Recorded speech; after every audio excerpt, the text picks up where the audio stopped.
Well, thank God you have a sense of rhythm. Yeah. So Vanilla Fudge was the first big band for you. You were on Ed Sullivan in '67. How old were you then? Like 18? I was 20. You're 20. I just turned 20. Ed Sullivan, 50 million people. Is that 50 what it was? million people. And it was. I remember driving down the elevator. And these stories are all in the book too. Riding down the elevator, I said at the time they had an elevator operator. Okay, yeah. And he said, "Hey man, how many people watch this TV show?" And he goes, "Oh, about 50 million." And I went, "Whoa, man!" My stomach just started turning. That lasted about 5 minutes till I got on the drum set, and then I felt comfortable. And I just started playing away.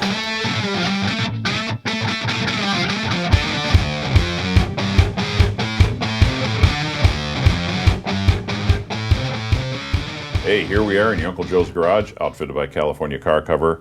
One of my oldest friends, that doesn't sound right, one of my oldest friends in the rock and roll business, Carmine Appice. Welcome to the garage. I'm probably one of the oldest friends now. I think the first time we worked together would have been 80 or 81 for drum, what did we call those drum things? Off. The drum off. We had hundreds of off. people in the park. And drummers. Thousands, that was thousands. And bashing drums, and it was, those were the days. Actually, they pinned it at 10,000 people in the park that day. Which was, next time we'll get paid. We'll get paid next time. I know. That's why I stopped doing it. And then I took a break, and then the Guitar Center took it. And it took over and ran with it. You got a new book. You already know this. He's got a new book out, and it's called "Stick It: My Life of Sex and Drums and Rock and Roll." Yeah, I had to change the drugs to drums. Well, I can understand that. But You've been talking about a book for quite a while. You actually started in the 80s. In the 80s? When I first met you, probably a year later when I toured with Ted. I did. We have a lot of time touring, a lot of spare time when you're touring with Ted. Don't you? Yeah, and I just talked the stories on a cassette, right? And then Alan, remember Alan Miller, my manager? I gave him a dozen cassettes, and somehow he lost 8 of them. And he transcribed 4 of them, but that came up to 125 pages. So we used that as a basis, to begin for the book. And then, over the years, I just kept putting it in the back burner, and the back burner, and the back burner.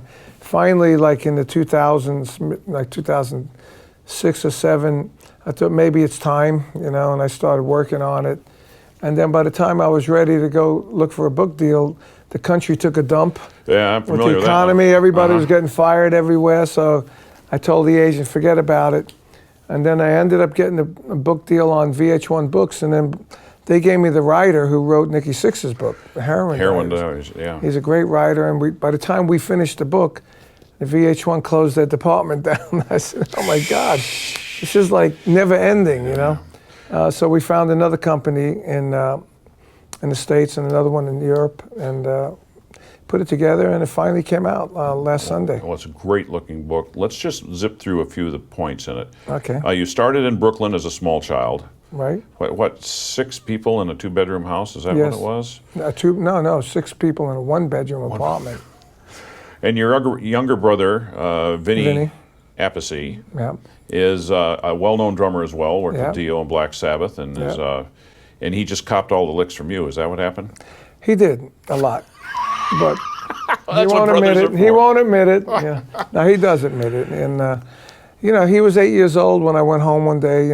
In those days, I was with Vanilla Fudge. And when I would go home, I'd drive like my Pantera into Brooklyn, park it in front of the house at the hydrant. Yeah, at the hydrant, yeah. At the hydrant. Walk in the house with my red velvet jacket on and my flowered shirt and scarves. And the whole block knew I was there, and they would all come to the house. And Vinny would come up to me and pull on my pants. Come, check this out. And I left the drum set there, and he went and started playing. I said, wow. And my mother said, well, how is he? I said, he's pretty good. I said, he's got talent. He says, oh, man, he drives me crazy like you did. So I knew something was up. Well, at this point, though, she had to be aware that you were doing pretty good as a drummer. Yeah. You mentioned in the book that drums saved your life. Yes, kept you from I think so, because there were a lot of my friends from the neighborhood that I hung out with. Went on to be like capos and mafia and just gangsters, and a bunch of them are actually serving life sentences for murder.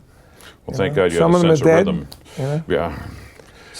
So Vanilla Fudge was the first big band for you. You were on Ed Sullivan in '67. How old were you then? Like 18? I was 20. You're 20. I just turned 20. Ed Sullivan, 50 million people. Is that 50 what it was? million people.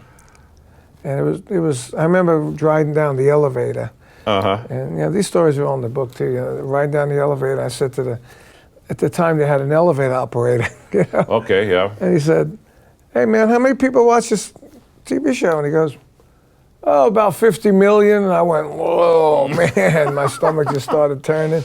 That lasted about 5 minutes till I got on the drum set, and then I felt comfortable, and it went away. Once I started playing, it went. You've played with a million different artists. You've influenced way more than that. One of my favorite stories of yours is Led Zeppelin, when they first come to town around the Christmas of, what year was that, 68 or whatever it was. Yeah. And they needed a place to play, and you were going to Denver, I believe it was. We had the gig in Denver. Barry Fay had booked the thing, and he talked you into paying Led Zeppelin, didn't he? He did. So you paid Led Zeppelin to open for you? Yeah, we paid half the fee. Aha. And the fee was $1,500. Whoa. And we were already sold out. So we really didn't need them. Yeah. It was us in spirit, and it was sold out. And were you impressed with Jimmy Page's band? I thought they were awesome. I thought they were going to be big, but never as big as they really turned out. Well, you and John Bonham, because his son Jason has mentioned you several times to me, you had a lot to do with John Bonham's drumming, besides the drum kit for one thing. Right. Well, I got him. I'm just that kind of guy. I'm really into drums and drummers and drumming, and I've done clinics and all that stuff. And he was a brand new guy, and he came and he loved my drum set. I mean, he had this little dinky. He had a little dinky Ludwig kit, and I had this big monster, beautiful kit, and he wanted a kit like that. So I said, "All right, kid, I'll see what I can do for you." So I called up Ludwig and said, "Look, this band Led Zeppelin, we'll send you the record. This guy's a really great drummer. I think, he'd be great for Ludwig. He wants a kit just like mine. What do you think?" So they said, "Send us the records." They sent him the record. Next thing you know, they got him a kit just like mine. Excellent. And he used that kit on the second album. That's why the drums sound so different from the first to the second album. A lot of it actually changing equipment. Yeah, so. Dude. But then we became good friends, and we toured together a lot. And when my manager back east used to own a company called Concerts East. Yeah. And he did promotions. He would promote Vanilla Fudge and Led Zeppelin together. He'd do Led Zeppelin by itself. If we weren't playing and they were playing in New York, we'd go down and hang out backstage with them, And we were friends, we were good friends. You hung with Jimi Hendrix for a while, according to the story? Jimi Hendrix was, it's funny, Jimmy was really playing around New York City for a long time before he made it. Very quiet off stage, wasn't Very it? quiet, very much like Prince, That's someone else that you crossed paths with, if I may interrupt. Yes. You've been reading the book. Or somebody's been reading the book. Well, Jimi Hendrix was a very, quiet kind of, not that outgoing, I mean, he was more outgoing than Prince. Prince was, really introverted, and... This is before Prince hit big? Just before? Yeah, just before he hit big. There was a house in L.A. that I was getting divorced, and there was a house in Studio City out here, and my friend Jamie Shoup owned it. She was a co-manager, and Cavallo, Ruffalo, and Farnoli, they managed Earth, Wind & Fire. Oh my God, okay, and, Little Feat, and Denise Williams, and Ray Parker Jr., and the list went on and on. And I was associated with them. They were working on a solo deal for me back in 78. They were doing that. So I was with them for a couple of years. And then, so it was in 81 or 80 or 81 when I think it was 80. And she had some problems with the house. I bought into her house. So I needed a place to put my Pantera, right? At my Pantera. Drummers have priorities. I needed a place for my Pantera and a place for some clothes and stuff because my ex-wife was in the house. And so I bought into the house. And she said, well, every once in a while, this new act we have called Prince likes to stay in the house. He don't like hotels. So is that cool? I said, yeah, that's no problem. I had a new girlfriend anyway. I was staying at her house. And I would be on the road with Rod, so it was not a problem. So then when I did get home and I finally met him, I walked in and he was sitting in the den playing some music. And I walked in, hey Prince, I'm Carmine, how you doing? He goes, hi. And that was it. And I said, uh-oh, this is funny. And he was such a little guy. 5'2", and you're... And here I was like the big loudmouth Italian from Brooklyn. And like it was like, is that your music, Prince? Yes. You know, but we ended up being friends, you know, and so after like a year and a half of me being there, you know, he went and played the Coliseum. He opened up for the Stones, and he got booed off the stage. Yeah, I was there. Right, and he came back to the house. He was so bummed out, depressed. I can imagine. And me, Jamie, and him sat around the table in the kitchen talking about it, and I just say, hey, look, dude, you know, don't worry about it. Vanilla Fudge got booed off the stage in Portland. We played with the Mamas and the Papas, and they were big. We were unknown. And you know what? We still ended up playing 6,000 to 10,000 people everywhere we went. It didn't really matter. So he calmed down. And then after I moved out, he hit, you know, with 1999 and all that. And he invited me to see his show. And I saw his show. I couldn't believe it was the same guy. He's on stage with women's underwear.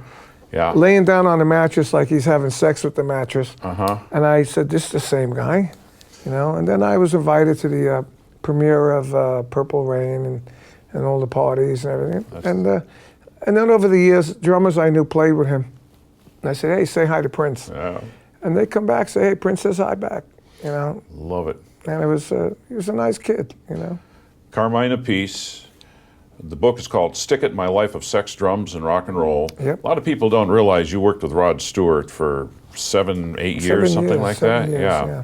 And I do like the advice that you listed he gave you in the book, stay away from Jeff Beck. Yeah, for sure. It was good advice, actually. It was good advice. It ended up being good advice. But you're working with Rod, and you co-wrote a number of songs with him? I co-wrote Do You Think I'm Sexy and Young Turks. And I played on like songs like Hot Legs, which featured the drums right out front. And you know, a lot of the big hits, You Were in My Heart, Passion, Young Turks. I co-wrote Young Turks, and we, you know, and live, you know, Rod was great. He was tremendous. The best singer. I thought he was the best singer frontman ever to grace a rock and roll stage. And that was a pretty for wild, a white guy. That was a pretty for a white guy. That was a pretty wild ride, though, too. Yeah, it was a wild ride because everything we did was 5 million records minimum. Out of all the songs you've been part of, and there's thousands of them, I'm sure at this point in time, what's the one you're most proud of? Is it Do You Think I'm Sexy? Well, I'm proud of the writing on that. Yeah. You know, but as far as playing songs, I got to say, you know, some of my Guitar Zeus records, awesome. And Blue Murder. Blue Murder, really great playing on that record, you know. I mean, the album with Beck was great playing too, but Blue Murder was just, everybody was full of fire, you know. Carmine Appice here in your Uncle Joe's Garage. Thank you so much. You're welcome anytime. Joe, my buddy. Hey, I know that you, yes you, haven't been in the Uncle Joe's Garage yet, but I got some good news. We have created a mobile version of the Uncle Joe's Garage, thanks to our friends at Mike Thompson RV Superstores. Like they say, don't miss a moment, and don't miss the mobile Uncle Joe's Garage coming to location near you.